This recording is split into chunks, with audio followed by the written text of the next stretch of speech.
Hello નમસ્કાર મિત્રો, તમારું સ્વાગત છે એચડબલ્યુ સ્ટડીમાં। આજે આપણે ધોરણ 8 પ્રકરણ નંબર 4 માહિતીનું નિયમન સ્વાધ્યાય 4.2 એનો પ્રશ્ન નંબર 1 ચાલુ કરીએ।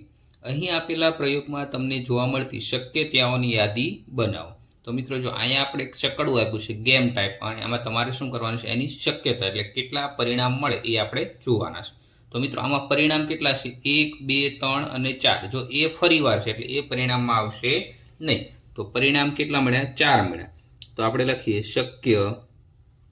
શક્ય પરિણામ બરાબર કેટલા થશે? A, B, C અને D। સંખ્યા કે તો કેટલી થશે? 4 થશે મિત્રો।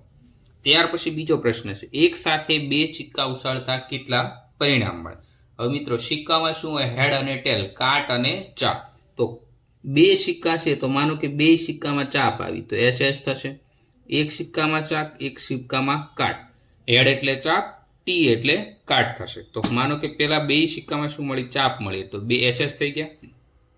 એક સિક્કામાં ચાપ મળી એટલે કે હેડ, બીજામાં ટેલ નીકળી।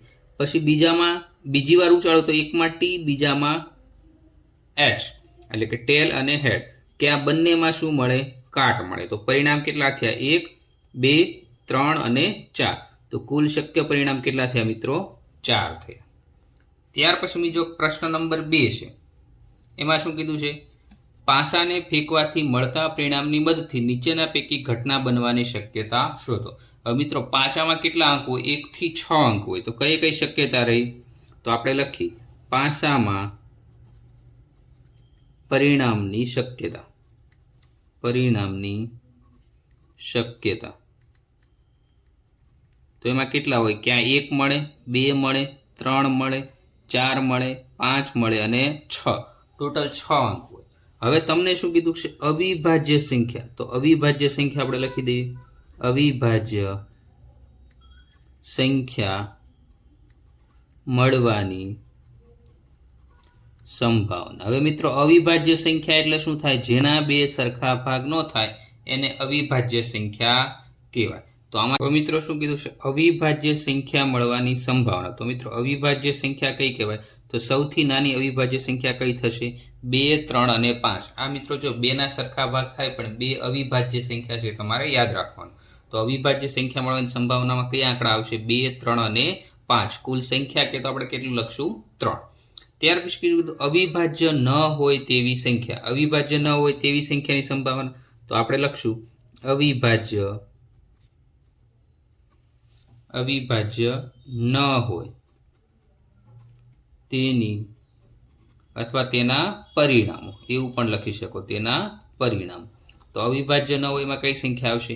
1 આવશે, પછી મિત્રો કયા આવશે? 4 આવશે અને 6 આવશે। તો અવિભાજ્ય ન હોય તેવી સંખ્યામાં કોણ કોણ આવશે? 1, 4 અને 6। કુલ પરિણામ કે તો કેટલા થશે? 3।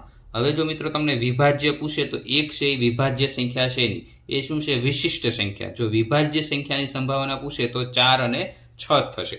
અહીંયા અવિભાજ્ય કીધું તો અવિભાજ્યમાં 1, 4, 6 આવી શકે। ત્યાર પછી બીજાનો એ પ્રશ્ન શું છે? 5 કરતાં મોટી સંખ્યા। તો મિત્રો 5 કરતાં મોટી સંખ્યા કઈ છે? પાસામાં માત્ર 6। પાસામાં 1 થી 6 આંકડો હોય તો 5 કરતાં મોટી સંખ્યા કઈ છે? 6। તો આપણે અહીં શું લખી દઈશું?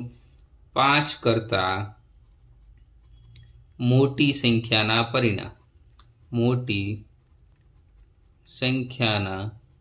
પરિણામ તો એમાં શું આવશે? માત્ર 6 જ આવશે।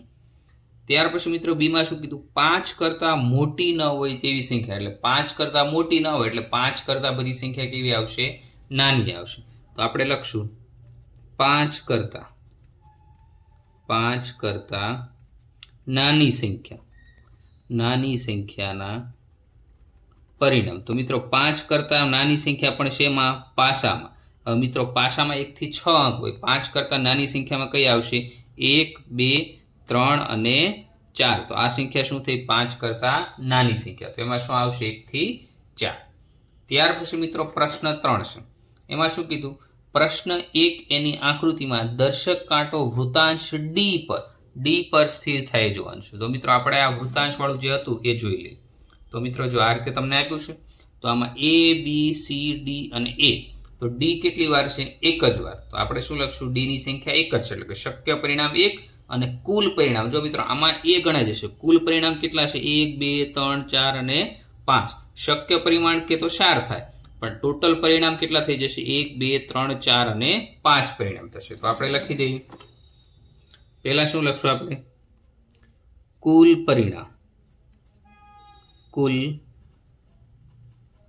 પરિણામ. કુલ પરિણામ મિત્રો કેટલા થઈ ગયા? આપણી પાસે 5 થઈ ગયા.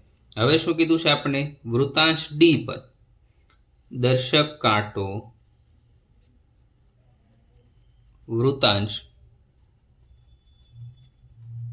ડી પર સ્થિર થાય તેના શક્ય પરિણામ.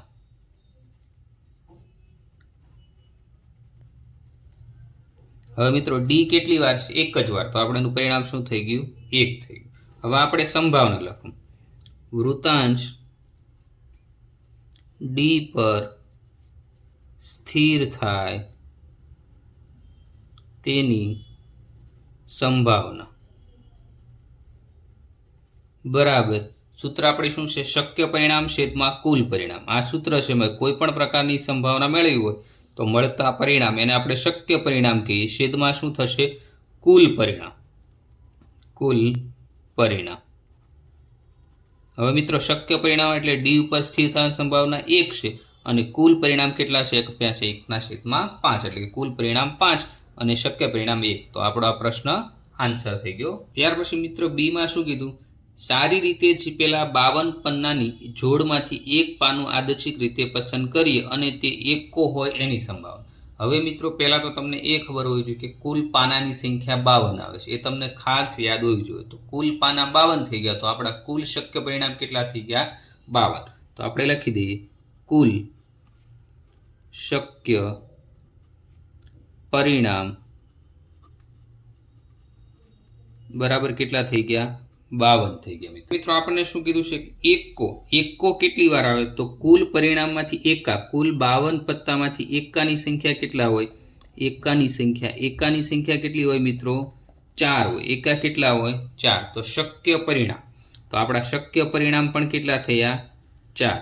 શક્ય પરિણામ બરાબર કેટલા થઈ ગયા? 4. હવે આપણે આની સંભાવના મૂકવાની, તો આપણે લખશું એકો